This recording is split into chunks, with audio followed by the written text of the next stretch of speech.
에베소서 4장 25절에서부터 29절. 김동수 전사님, 이게 32절까지가 아니고 29절까지가 오늘 본문 맞습니까?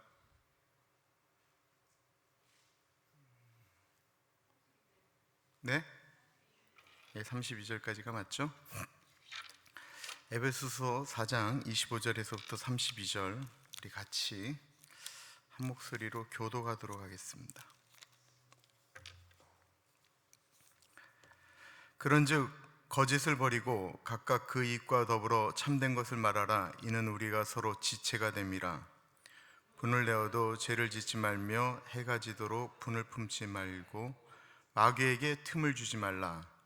도둑질하는 자는 다시 도둑질하지 말고 돌이켜 가난한 자에게 구제할 수 있도록 자기 손으로 수고하여 선한 일을 하라. 무릇 더러운 말은 너희 입 밖에도 내지 말고 오직 덕을 세우는데 소용하는 대로 선한 말을 하여 듣는 자들에게 은혜를 끼치게 하라. 하나님의 성령을 근심하게 하지 말라. 그 안에서 너희가 구원의 날까지 인치심을 받았느니라. 너희는 모든 악독과 노함과 분냄과 떠드는 것과 비방하는 것을 모든 악의와 함께 버리고 서로 친절하게 하며 불쌍히 여기며 서로 용서하기를 하나님이 그리스도 안에서 너희를 용서하신가 같이 하라. 아멘. 지난 수요일날 말씀드렸던 것처럼 에베소서는 1장부터 3장은 교회에 관해서 또 예수 그리스도에 대해서, 이것을 보통 가리켜 교회론, 기독론이라고 이야기하고요. 또 에베소서에는 성령으로 움직이는 것에 대해서 이야기를 많이 하기 때문에 성령론도 들어가 있습니다. 그리고 4장부터 6장까지는 실천적 삶의 모습을 이야기하고 있습니다. 이 말은 무슨 얘기냐면 예수 믿는 사람들이 다 구원받았다고 얘기하는 사람들이지만 그런 사람들이 어떻게 살아가야 되는가라고 하는 것에 대해서 말씀을 하고 있는 거예요. 오늘 좀 굉장히 중요한 이야기들이니까 좀 이렇게 생각을 잘 해보시면 인간에 대한 이해와 삶의 변화라고 하는 것에 대해서 우리가 좀 잘 이해할 수가 있습니다. 이론과 실제가 다르다라고 이야기하죠. 신앙생활을 하면서 우리가 몸으로 느껴야 되는 것들은 어떤 교리적인 것보다는 실천적인 개념 가운데는 자기 인간에 대한 이해가 꼭 필요합니다. 요즘 목회자들에게 있어서 가장 필요한 것 중에 하나가 뭐냐면 인문학이라고 이야기를 해요. 교리적인 것에 대해서 아무리 얘기를 해도 인간에 대한 이해가 없으면 이게 참 어렵기 때문에 그렇습니다. 25절은 그런즉이라는 말로 시작이 되어집니다. 그런즉이라고 하는 말은 앞에 무슨 이야기가 있으니까 그런즉이라고 나온 것이겠죠. 앞에 있는 이야기가 뭘까요? 어제 본문 말씀인데 22절부터 24절까지 우리 한번 같이 읽어보겠습니다. 시작. 너희는 유혹의 욕심을 따라 썩어져가는 구습을 따르는 옛사람을 벗어버리고 오직 너희의 심령이 새롭게 되어 하나님을 따라 의와 진리의 거룩함으로 지으심을 받은 새 사람을 입으라. 우리가 예수님을 믿는 순간부터 우리는 새로운 사람이 되어집니다. 몸의 변화가 일어나게 될까요? 새 사람이 되었으니까 피부가 빤빤해지고 주름살이 펴지고 노화세포가 더 이상은 우리를 노화시키지 않는 그런 새 사람일까요? 고린도후서 5장 17절 말씀, 너무나도 유명한 말씀입니다. 같이 읽습니다. 그런즉 누구든지 그리스도 안에 있으면 새로운 피조물이라. 이전 것은 지나갔으니 보라 새 것이 되었도다.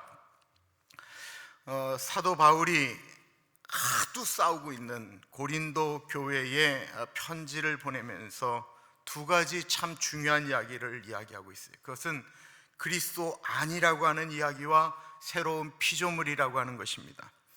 이 사도 바울의 편지 가운데 정말로 많이 쓰고 있는 단어가 있다고 한다면 그리스도 안에서라고 하는 단어예요.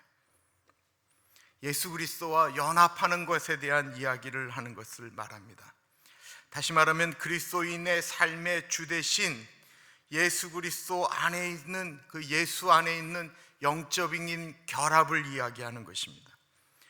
기독교인이 된다라는 것과 그리스도 안에 있다라고 하는 것은 완전히 별개의 이야기입니다. 누구나 교인이 될 수 있습니다. 그러나 누구나 다 그리스도 안에 사는 것은 아니다라는 것입니다. 교인들이 다 그리스도 안에 있으면 얼마나 좋겠어요. 그러나 그렇지 않다라는 거예요. 이건 분명한 현실이에요. 그리스도 안에 있는 사람들은 예수 그리스도를 구주로 믿고 고백한 사람들입니다. 이나 이 정도로 끝나는 거 아니에요. 제가 이제 신년 특세를 위해서 계속해서 묵상하면서 책을 읽고 하는데 거기에 이런 얘기가 나오는데 진짜 가슴을 치겠더라고요. 그리스도인의 정체성이 뭐냐? 라고 얘기할 때 그리스도의 정체성은 하나님을 가장 사랑하는 자입니다 라고 이야기합니다.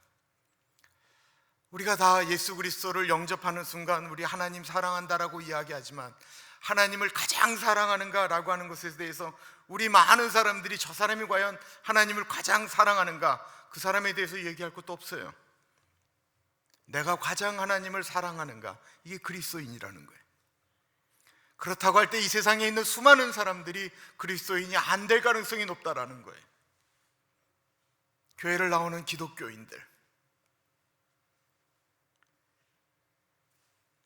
우리가 삶의 현장 가운데서 그리스도이신 예수님의 가르침을 따르고 실천하기에 애쓰는 것들, 그런데 이게 제가 말씀드렸지만 우리가 새로운 피조물이라고 하지만 우리는 육체를 가지고 있거든요. 우리의 육체의 DNA는 계속해서 죄를 짓는 속성 가운데 왔기 때문에 우리가 예수님을 영접했다고 해서 우리 몸이 기억하고 있는 죄의 본성이 딱 하고 끊어지는 게 아니에요.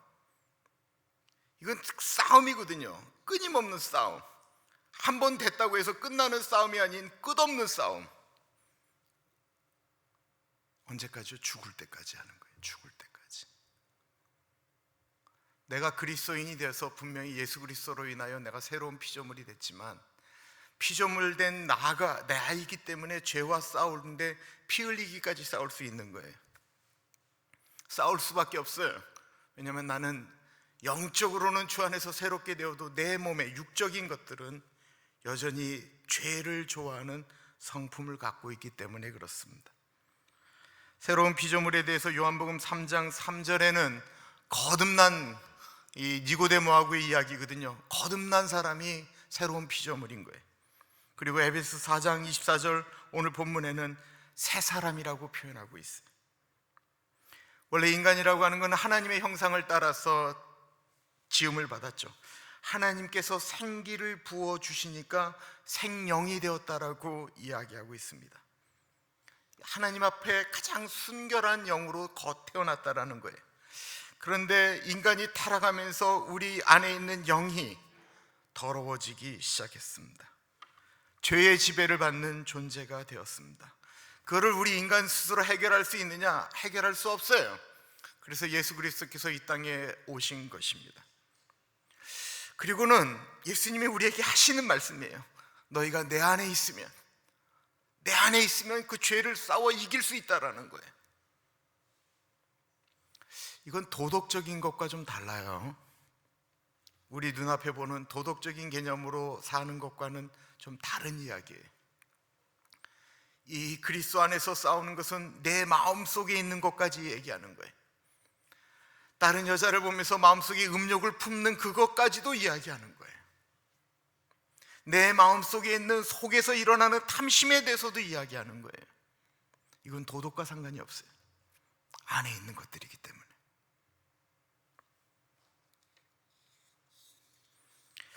저는 교회가 어떠네, 예수가 어떠네, 그리스도인의 삶이 어떠네, 나는 이게 다른 사람에 대해서 얘기하는 거 별로 좋아하지 않아요. 왜냐하면 자기 자신에 대해서 그렇게 얘기할 만큼 우리 자신이 강할 수 없다라고 생각하기 때문에 그렇습니다. 내 자신을 바라보는 게 그리스도인입니다. 새로운 존재가 됐다라고 하는 것, 새 것이 되었다라고 하는 것이 그러면 내가 달라져야 되는데 그렇지 않거든요. 그래서 이전 것은 지나갔다라고 이야기하는 그 이전 것, 이전 것은 지나갔으니 보라 새 것이 되었다라고 하는 것을 에베소서 4장 22절에 보면 유혹의 욕심을 따라 썩어져가는 구수, 옛사람의 것이다라는 거예요. 우리 몸에 있는 옛사람의 것이다라는 거예요.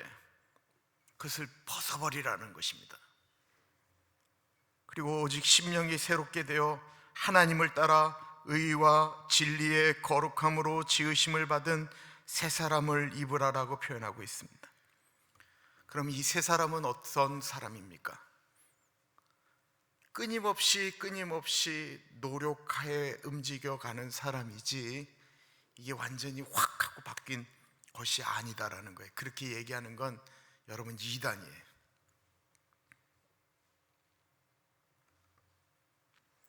성화되는 과정에 대해서 성경은 끊임없이 이야기하고 있고, 성경을 떠나서 우리가 알잖아요. 우리가 예수 믿었다고 해서 우리가 금방 죄를 이기지 않는다라는 걸 우리가 알잖아요. 인정할 거 인정하자고요. 인정을 해야 하나님 앞에 안 되는 것 때문에 아파하고 기도하게 되지. 여러분, 인정하지 않는 사람은 끊임없이 입으로 범죄하게 돼요. 뭐 그렇게 얼마나 대단하기 때문에 사람들이 어떠냐 이런 얘기 할 수 있겠습니까? 그거 어려운 얘기예요. 한번 볼게요. 25절을 보면 그런즉 거짓을 버리고 각각 이웃과 더불어 참된 것을 말하라. 이는 우리가 서로 지체가 됨이라. 지체됨의 가장 중요한 것 중에 하나가 솔직함입니다. 그러나 지난 수요일에 말씀드린 것처럼 사실을 사실대로 말하는 것이 솔직함은 아니다라는 것입니다. 저 사람이 이런 실수와 이런 짓을 했다라고 하는 것을 모든 사람들 앞에서 얘기하는 것, 정확하게 얘기하고 사실을 얘기했지만 그걸 솔직함이라고 이야기하지는 않는다라는 거예요. 그것을 통해서 꼭 교회는 분열과 이간케 하는 일들이 일어나게 됩니다. 여러분, 다시 말씀드려요. 교회는 거짓 때문에 분열하고 이간하는 게 아니에요. 사실을 이야기함으로써 그 사실 가운데도 분열케 하고 이간케 하는 일들이 일어나요. 내가 이우리 목사님에 대해서 여기서 이러한 얘기를 했다. 사실이에요. 그 사실을 들은 사람이 이우리 목사님한테 김 목사가 이 목사에 대해서 뭐라고 얘기하는지 이 목사가 알아? 라고 하고 사실을 얘기해 줬어요. 사실을 얘기한 거예요. 어떤 일이 일어나요? 여러분, 그래서 사실을 다 이야기하는 것이 솔직함은 아니에요. 오늘 본문을 그렇게 해석하면 좀 어렵습니다. 이웃과 더불어 참된 것을 말하라고 합니다. 이 앞에 거짓을 버리라고 말하고 있습니다. 거짓말을 하는 사람을 이웃이라고 할 수 있습니까? 근데 더 뒤로 나가서 이것은 지체라고 이야기하고 있습니다. 여러분, 한 몸이라고 이야기할 때 가장 단순하게 우리가 사회적으로 한 몸이다라고 하는 건 부부를 이야기하는 거예요. 근데 부부가 속이는 일이 많아져요. 의도적으로 속일 수밖에 없어요. 한 몸인데 속여야 되는 일이 뭐 부모님 도와주는데 그거 이렇게 몰래 불편할까 봐 도와주는 거, 이런 거 말고요. 이 여자가 알면 안 되는 것, 이 남자가 알면 안 되는 것, 거의 한 몸을 깨는 일들 때문에 그런 거 아니겠습니까? 그런 것을 말씀드리는 겁니다. 그리고 거기에는 끊임없이 거짓이 만들어지게 됩니다. 우리가 지체라고 하는 것 가운데, 한 공동체 가운데 만들어지는 지체의 그 솔직함이라는 것은 다른 것이 아니고 그분 앞에 내가 이렇게 거리낌이 없는 것처럼 나타나는 것을 의미하는 거예요. 화를 내는 것에 대해서 이야기하고 있습니다. 성경은 우리를 도덕군자로 만들려고 하는 것이 아닙니다. 예수님이 오늘 말씀을 이렇게 말씀하신 건 참 기가 막힌 거예요. 성경은 화를 내는 것을 죄라고 이야기하지 않습니다. 화를 내는 것이 잘못 아니에요. 화나는 일이 있는데 화를 내는 게 자연적인 거지, 인간적인 거지. 화를 내야 될 순간에도 화를 못 내는 것이 그게 뭐 죄다? 죄가 아니다? 이렇게 말할 수는 없어요. 그런데 한번 보세요. 26절, 27절 잘 읽어보세요. 분을 내어도 죄를 짓지 말며 해가 지도록 분을 품지 말고 마귀에게 틈을 주지 말라. 화를 내고 분을 내는 것이 길어지면 분노는 어떤 것으로 바뀌냐면 미움으로 바뀌게 됩니다. 그것을 하나님 앞에서 해결하지 않으면 마귀가 틈을 줍니다. 여러분, 처음에는 작은 거였어요. 그 타이밍에는 다스릴 수 있었는데 이게 계속 머리를 쥐어잡고 있거든요. 우리가 다 경험하는 거예요. 어떤 일이 당하면 그것이 우리 머리를 잡아가고 있어요.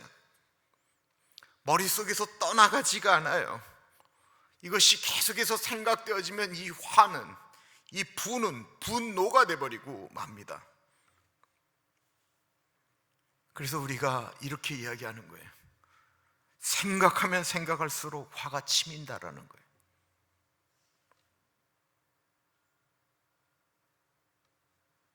계속 묵상하기 때문에 그렇습니다.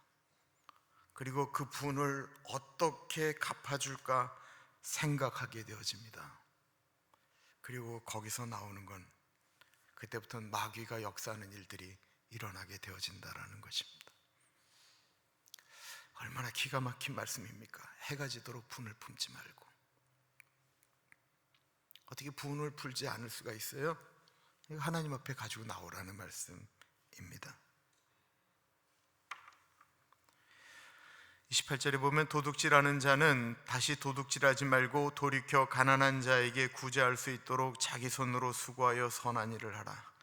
한국에서 참 많이 팔렸던 책 중에 하나가 부자 아빠, 가난한 아빠라고 하는 책이었거든요. 그거 정말 재미있게 읽었어요. 이 가난한 아빠는 자식에게 이렇게 이야기합니다. 돈을 좋아하는 것은 모든 악의 근본이 된다. 그러니까 돈 좋아하지 말아라. 공부 열심히 해서 직장을 구해야 된다. 나는 너희들을 키우는데 내 돈을 다 썼기 때문에 나는 부자가 될 수 없었다. 항상 돈을 안전하게 사용하고 위험한 데 쓰지 말아라. 돈은 중요한 것이 아니다. 그렇게 말하고 그렇게 생각한다라는 것입니다. 여기 이렇게 표현해요. 그래서 아버지도 가난하고 그 자식도 가난해진다라는 거예요. 부자 아빠는 뭐라고 얘기하는가? 이렇게 얘기를 해요. 돈이 부족한 것이 모든 악의 근본이다. 열심히 공부해서 회사 차려야 된다. 나는 너희들 때문에 너희들을 위해서 부자가 되었다. 항상 돈을 관리하는 법을 배워라. 돈이 힘이다. 그런데 그 뒷부분에 이런 얘기가 나와요. 돈을 다스리는 것에 대한 이야기가. 부자 아빠는 이렇게 얘기를 해요. 돈을 받으려면 돈을 주어야 한다. 베풀 줄 모르는 사람은 절대로 부자가 될 수 없다. 그래서 교회에도 사회단체에도 기부하고 자선재단에도 돈을 많이 내라. 그래야 부자가 될 수 있다. 근데 가난한 아빠는 이렇게 얘기해요. 나에게 여유가 생기면 그때 베풀어라. 세월이 지나면 인색한 아버지는 끊임없이 끝까지 인색함으로 남게 되고, 자녀에게 돈 쓰는 법, 베푸는 법을 가르치지 못한다라는 것입니다. 이 책이 한국에서 많이 팔렸지만 욕 무지하게 먹었습니다. 왜냐하면 한국에 있는 부자에 대한 한국 사람들의 인식과 미국에서 생각하고 있는 미국 사람들에 대한 부자에 대한 인식이 문화적인 차이인지 굉장히 다르기 때문에 그렇습니다. 미국은 그 부자에 대해서 이렇게 좋은 마음들이 있어요. 부자들이 이렇게 사회 화문안하고 베푸는 삶에 대한 이야기가 있기 때문에 그렇습니다. 오늘 오신 분들에게만 약간의 팁을 좀 드리면, 내일 한 분이 저희 교회 초청돼서 옵니다. 너무 감동적인 얘기예요. 설교하고 잘 맞아서 그분이 내일 뭐 거의 설교를 하신다고 생각하시면 돼요. 멕시코 사람인데 20여 년 전에, 20년도 더 됐죠, 이 마틴 초등학교 다녔대요. 얼마나 가난했겠어요? 근데 이분이 그 크리스마스 때 이 교회에서 주는 선물을 받았다라는 거예요. 그리고 이분이 어저께 이우리 목사님이 전화가 정신없이 와요. 목사님 나들이 났다고. 누가 왔는데 그분이 갖고 온 장난감이 저 피아노만큼을 쌓아둘 정도로 갖고 왔어요.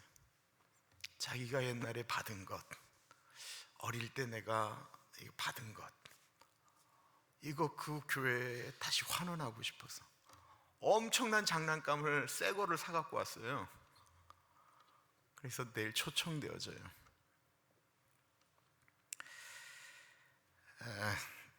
흘러가게 해야 돼요. 흘러가게 하는 것.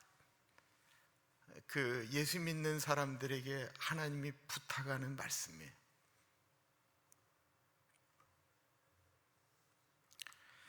여기 근데 묘하게 흘러가는 것을 이야기하지 말씀하면서 도둑질하는 자는 다시 도둑질하지 말라고 이야기하고 있습니다. 이 도둑질에 대해서 우리 예수 믿는 사람들이 에베소 사람들한테 도둑질하는 거에 대한 이야기를 이렇게 몰라서 이야기하겠습니까?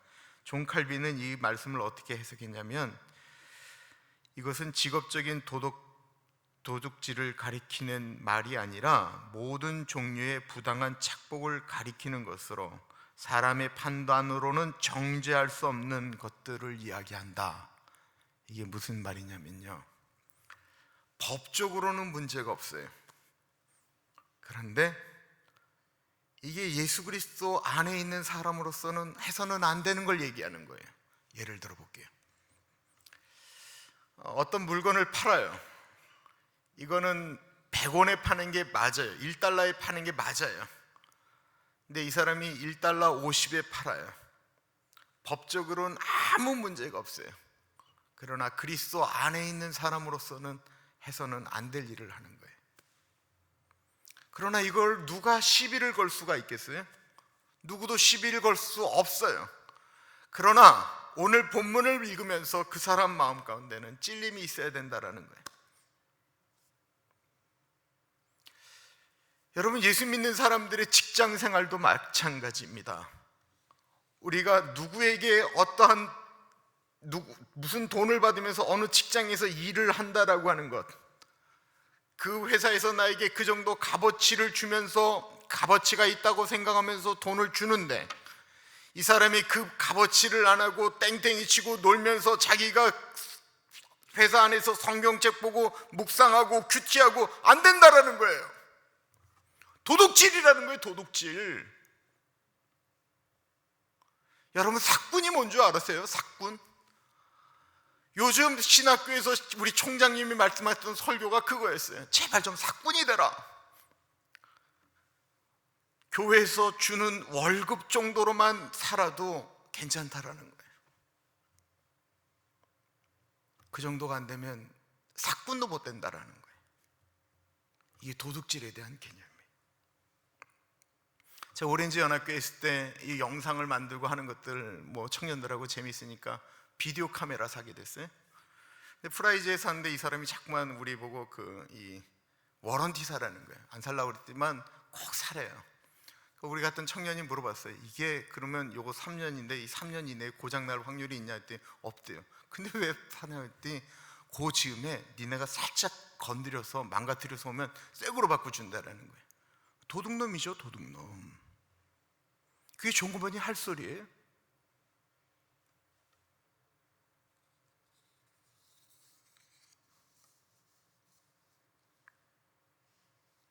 우리 예수 믿는 사람들에게 필요한 것이 있다고 하면 직업윤리입니다. 29절 30절 보겠습니다. 무릇 더러운 말은 너희 입 밖에도 내지 말고 오직 덕을 세우는데 소용하는 대로 선한 말을 하여 듣는 자들에게 은혜를 끼치게 하라. 하나님의 성령을 근심하게 하지 말라. 그 안에서 너희가 구원의 날까지 인치심을 받았느니라. 사람을 상하게 하는 가장 강력한 것이 무엇일까요? 아무리 기도를 많이 하고 은혜롭다고 할지라도 입에서 나오는 말이 덕스럽지 않으면 그 성령님을 근심하여야 한다라는 것입니다. 예수 믿어도 여전히 음담패설을 즐기는 분들이 있습니다. 아무리 신앙이 좋아도 그런 말을 쏟아내면 하나님의 성령이 근심하게 된다라는 것입니다. 왜냐하면 그리스도 안에 있게 되면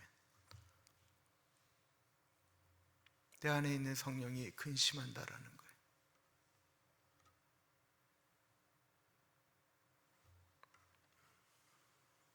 입 밖에도 내지 말라라고 이야기하고 있습니다. 덕을 세우는데 소용하는 선한 말을 사용해서 듣는 자들에게 은혜를 끼치게 하라고 말씀하고 있습니다. 참 저도 참 노력을 하는데 참 잘 안 되는 것입니다.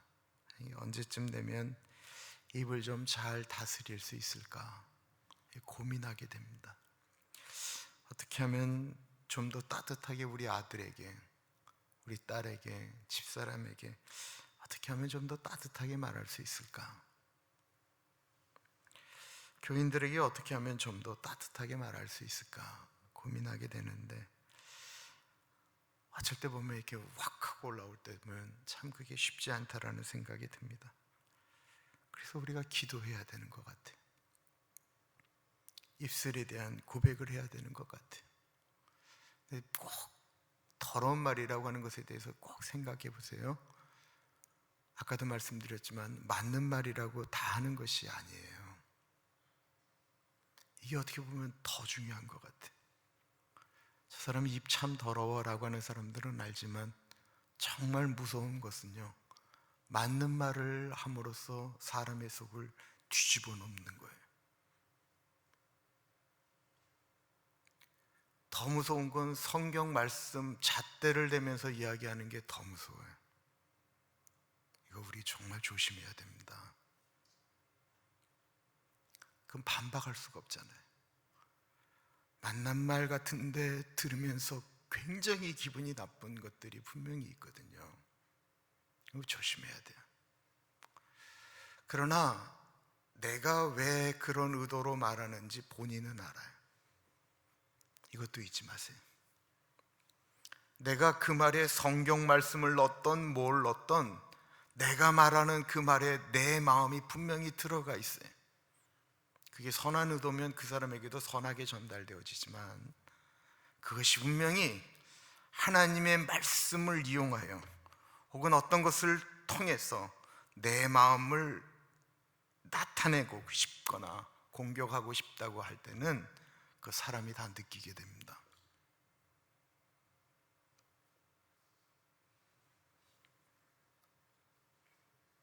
근데 이게 뭐 훈련 없이 되겠습니까? 내가 갑자기 예수님 영접하게 되니까 내가 갑자기 뭐 말 자체가 다 변화되어지고 내 머릿속에 있는 구조가 다 바뀌고 막 이게 이렇게 되나요? 아니라니까요.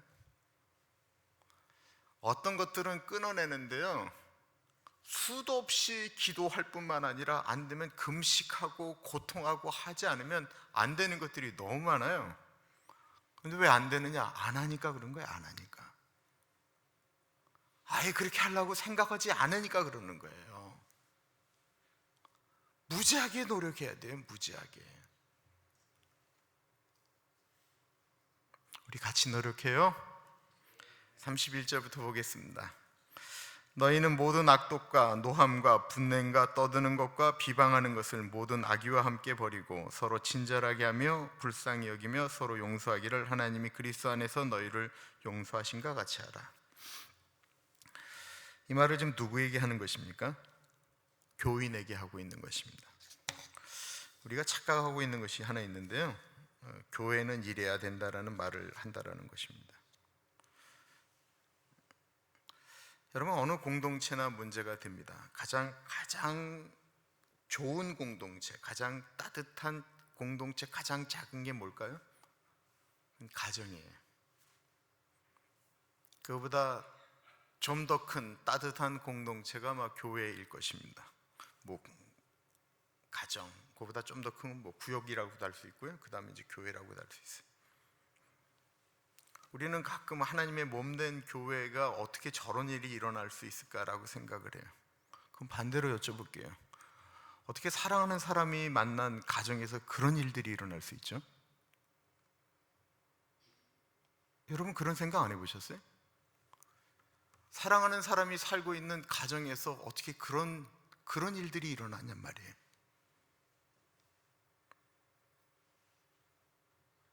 서로 사랑해서 결혼했음에도 불구하고 시끄러워요. 근데 교회는 어떤 공동체예요? 교회는 사랑해서 모인 공동체가 아니에요. 착각하지 마세요. 교회는 사랑해서 만든 공동체가 아닙니다. 어떤 분은 신앙을 쫓아오기도 했지만 어떤 분들은 필요를 쫓아오기도 했습니다. 다양한 배경, 다양한 학식, 다양한 고향, 정치적인 서양을 가진 사람들이 모여 있는 곳이 교회입니다. 정말로 화목하기가 어려운 구조를 가지고 있는 게 교회입니다. 사랑으로 모인 가족 공동체가 시끄럽다고 한다면 교회가 그러는 건 우리는 당연한 걸로 여겨야 되는 거예요. 그러면 교회가 시끄러운 것은 당연하냐? 그렇지 않습니다. 시끄러운 가정도 있지만 조용한 가정도 있거든요. 가정이 조용한 것처럼 조용한 교회가 있습니다. 그건 성숙에 따라서 달라지는 것입니다.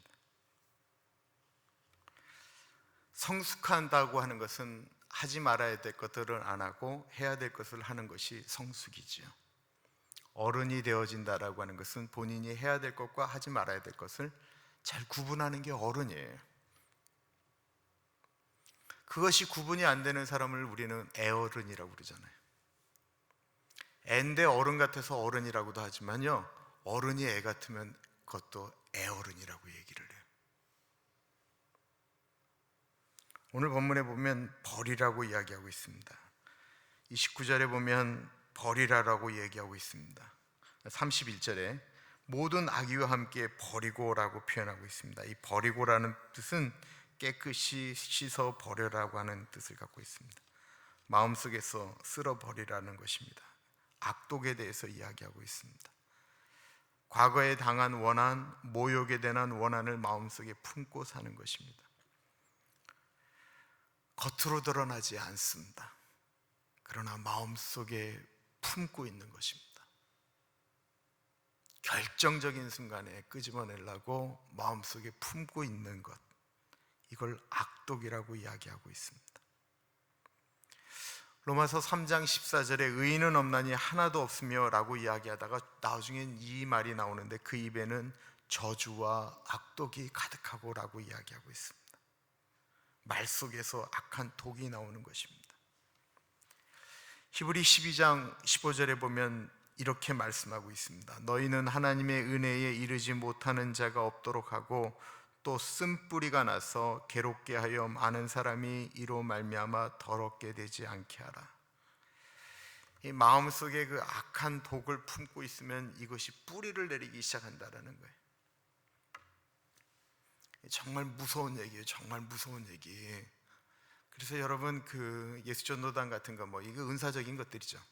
그런 데서 이렇게 내적 치유한다라고 하면 계속해서 이야기하는 것이 뭐냐면 마음속에 있는 이 쓴뿌리 뺏는 이야기들을 해요. 쓴뿌리가 그럼 자기도 모르는데 이렇게 정신적으로 얘기하면 그 빈의자라고 하거든요. 이 사람이 왜 이렇게 행동을 하는가? 이제 정신학적으로 들어가면 이제 과거를 생각해 보십시오. 뭐가 떠오릅니까? 라고 하면서 그 마음속에 있는 것들을 얘기하는 것처럼 이 내적 치유라는 게 비슷한 거거든요. 어떤 엄마가 그 남편이 이 아내에 대해서 분풀이를 할 때마다 때리거나 이런 얘기를 할 때마다 이 엄마가 자기 마음속에 있는 그 분을 그 아버지를 닮은 아들을 때렸어요.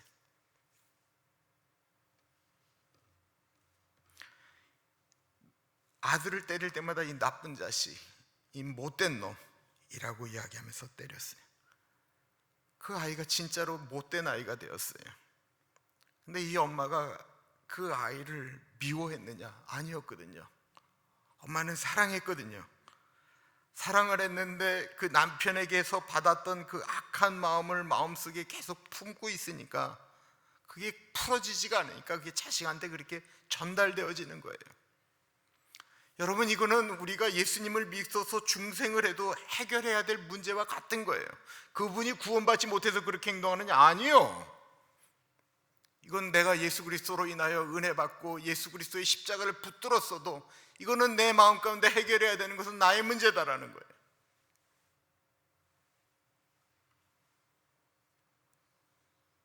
악을 풀지 않으면 그게 흘러간다라는 것입니다.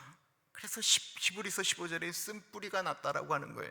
이 쓴뿌리로 말해서 많은 사람이 더럽게 되어진다라고 표현하고 있는 것입니다. 노함과 분냄을 또 이야기하고 있습니다. 노함과 분냄은 비슷한 것 같지만 좀 다릅니다. 이 노함은 아까도 얘기했던 그 분에 대한 건데요, 이거는 갑자기 어떤 상황 가운데서 일어나는 일이에요. 갑자기 자기 안에 노가 발동하는 거예요. 그럴 수 있잖아요. 그런 일들이 일어나잖아요. 갑자기 일어나는 것을 노함이라고 이야기합니다. 제가 미국에 와서 얼마 되지 않아서 일어난 일이에요. 젊은 부부가 이렇게 싸웠어요. 근데 아빠가 화가 나니까 앞에 있는 부부가 결혼해서 낳은 자식, 몇 개월 안 된 애를 이렇게 집어 던졌어요. 근데 이 아이가 뇌사 판정을 받은 거예요. 그냥 잠깐이었어요. 이 아버지도 그 아이를 사랑하지 않는 게 아니었어요. 화가 나니까 그렇게 한 거예요. 분냄은 무엇입니까? 분냄이라고 하는 건 습관적으로 일어나는 것을 표현하는 것입니다. 이 분내는 사람은 주기적으로 분을 낸다라는 거예요. 노함이 갑자기 일어나는 것이라고 한다면 이 분냄이라고 하는 것은 반복적으로 일어나는 것을 이야기합니다. 그 내면 안에 있는 화가 이렇게 정리가 안 되니까. 여러분들 이런 얘기 분명히 들으셨을 거예요. 우리 집은 한 번 이렇게 확 한 번 해야 또 다시 평안해진다고. 이건 그 안에 분냄이 여전히 마음속에 자리를 잡고 있기 때문에 그렇습니다. 놀랍지 않으세요? 2000년 전에 에베소 썼던 이야기가 오늘날 들어도 우리의 삶 가운데 똑같다라는 거예요. 목회하면서 배운 것이 있는데요, 목회지에서 목사가 이렇게 어떤 일로 쫓겨날 수가 있잖아요. 그분이 잘해서 잘못해서 이런 걸 떠나서 쫓겨날 수 있잖아요. 쫓겨나면 두 가지가 된다고 그래요. 목회자가 더 성숙해지든지 아니면 전투적이 되든지 둘 중에 하나라고 이야기합니다. 또한 목사를 내보낸 교회도 마찬가지예요. 교회가 전투적이 되든지 성숙해지든지 둘 중에 하나라는 거예요. 근데 대부분은 다 전투적으로 바뀐다라는 것입니다. 상처가 치유되지 않았기 때문에 그래요. 몇 번 어려움을 겪은 교회인들은 그 다음에 오는 목사를 믿지를 못하는 거예요. 마음을 안 주려고 그래요. 새로운 목사도 상처가 받으면 그것에 대해서 마음을 주지 못하는 거예요.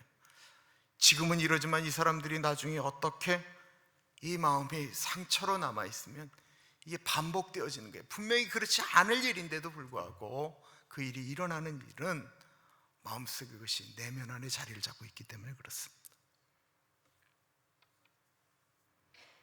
다음으로 묘한 이야기가 나오는데 떠드는 것에 대해서 이야기하고 있어요. 이 떠든다라고 하는 표현, 분냄과 떠드는 것과 라고 하는 것이 나오는데, 이 떠드는 것에 대한 이야기는 에베소서에만 나와요. 이 말은 말을 많이 하는 것을 이야기하는 게 아니에요. 화가 나서 소리를 내는 것을 이야기하는 거예요. 소리 지르는 것을 이야기하는 거예요. 화가 치미니까 막 소리를 지르는 것을 얘기하는 거예요. 남들보다 톤이 커지는 것을 얘기하는 거예요. 이 통제가 안 날 때는 이제 말이 막 나가는 거죠. 이것에 대해서 표현하고 있는 거예요. 여러분, 이것도 훈련이 필요하다라는 것입니다.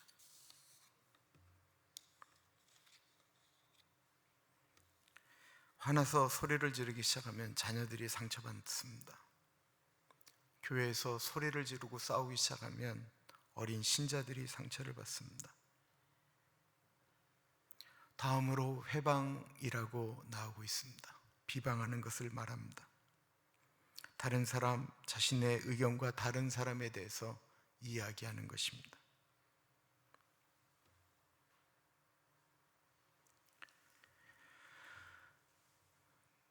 이 모든 것을 이기는 것이 무엇입니까? 서로 친절하게 하며 불쌍히 여기며 서로 용서하기를 하나님이 그리스도 안에서 너희를 용서하신과 같이 하라고 표현하고 있습니다. 친절하게 하며 불쌍히 여기며 라고 이야기하고 있습니다. 친절하다라는 것은 상대방의 관심을 가지라는 것입니다. 내가 싫어해도 나에게 상처를 준 그 사람에게 관심을 가지라는 것입니다. 그리고 불쌍히 여기라고 이야기하고 있습니다. 불쌍히 여기면 더 이상 분할 것도 없습니다. 앞에서부터 계속 말씀드리지만 이 31절과 32절이 붙어있는 이 개념을 생각하세요. 화내고 분내고 떠두고 악을 품고 하는 모든 사람들 안에 있는 것이 무엇이냐면 상처예요. 상처가 있기 때문에 그러는 거예요. 너무 인정받고 싶어서 그럴 수도 있고, 어느 것은 자기는 그러고 싶지 않은데 그렇지 않은 자기 모습 때문에 힘들어서 그럴 수도 있어요. 우리가 그 사람의 입장이 아니기 때문에 그 사람이 어떤 것들이 있는지 잘 몰라요. 그러나 일반적으로는 그 안에 해결되지 못한 상처 때문에 그러는 거예요. 그 불쌍히 여기라는 것입니다. 누가요? 은혜를 먼저 받은 사람이, 그리스도 안에 있는 사람이. 사람들은 삭개오를 가리켜 나쁜 놈이라고 했습니다. 저는 나쁜 놈이라고 이야기했습니다. 나쁜 놈 맞습니다. 근데 예수님은 그 삭개오 그냥 인정해 주셨거든요. 삭개오야 내려와라, 내가 오늘 네 집에 가 유하겠다라고 하는 말씀을 하셨습니다. 그리고 놀라운 것은 그 집에 그날 구원이 임했다라는 것입니다. 32절에 보면 용서하는 것이 이기는 것임을 말씀하고 있습니다. 마태복음 6장 14절과 12절에 보면 용서에 대해서 이렇게 표현하고 있습니다. 우리 같이 한번 읽어보겠습니다. 시작. 너희가 사람들의 잘못을 용서하면 너희 하늘 아버지께서도 너희를 용서하시려니와 너희가 사람들의 잘못을 용서하지 아니하면 너희 아버지께서도 너희의 잘못을 용서하지 아니하시리라. 너무 무서운 얘기 아니에요? 하나님 해도 너무하시지 않습니까? 용서는 해도 그만 안 해도 그만이 아니라는 거예요. 용서는 우리가 용서받느냐 안 받느냐의 문제라는 것입니다.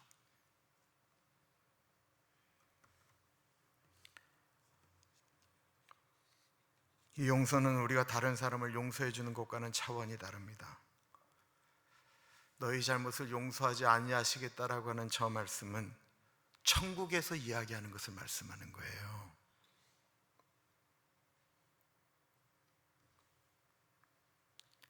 우리가 엄청난 용서를 받은 우리들이 다른 사람 용서하는데 너무 인색하지 않기를 바랍니다. 예수 믿는 사람이, 그리스도 안에 있는 사람이 자꾸 용서하고 불쌍히 여기기 시작하면 가정에 평화가 옵니다. 사회에도 평화가 오고요, 교회에도 평화가 옵니다. 자꾸 화내고 분노고 하는 그런 아픔의 고통도 용서 가운데 치유될 수 있습니다. 같이 사는 사람들을 늘 용서해 줘야 됩니다. 예수님이 우리를 용서하셨습니다. 기도하겠습니다.